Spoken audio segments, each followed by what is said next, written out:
Leconi Special Active 自動調節吸震力避震，又係安裝喺呢一部 Tesla Model Y 啊！好啦，又係呢啲駁位咯喎，呢啲駁位又應該同頭先差唔多啦，係嘛？呢個彎咧冇難度啊，呢個冇難度啊，即係快少少都仲有嘅，仲可以嘅。咁啊，一陣間試下特別呢嗰個效果啦。因為如果特別呢個頭冇咁中咧，其實即係得唔得？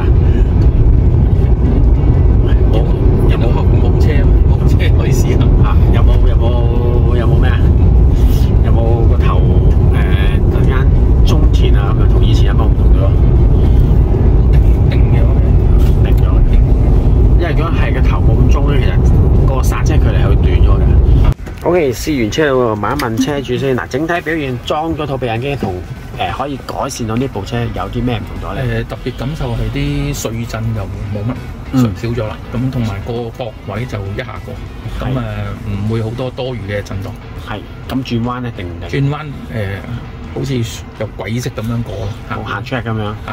OK， 咁呢個舒適性有幾高啊？舒適性就其實就一攞車上車行慢車嗰下都感覺到嘅。係。頭先第一下嘅感覺嚟嘅。都有分別嘅。係有分別嘅。好啊，即係舒適咗好多啦。